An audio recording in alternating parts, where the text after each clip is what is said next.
Сайн байцгаана уу. За гэрэлсэн осуудын дунд нэг зөрчилтөөн гардаг аа. Томоохон зөрчилтөөн. Тэр болохоор мөнгө. Тийм учраас чиний хувьд дансаа нэгтгэх нь зөв үү? Бас тустай байх нь одоо зөв үү? За мэдээж одоо гэр бүлд асуудал гардаг хамгийн одоо ноцтой том шалтгаануудын нэг бол мөнгөний асуудлын харахгүй юм байна.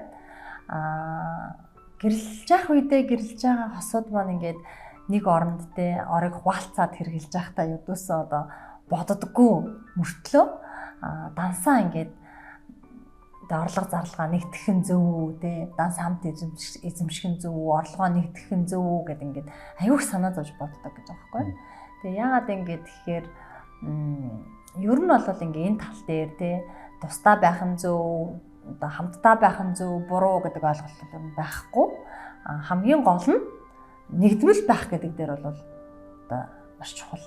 Хамтдаа ингээд нэгдсэн те нэгдмэл байх гэдэг дээр бол одоо асуудлыг шийдвэрлэх бас боломж байна л да. Тэгээ ер нь хэдий их хэмжээний хуваалцах тусам одоо төдий хэмжээний асуудал маргаан гарахгүй байх ийм одоо боломжтой гэж харж байна.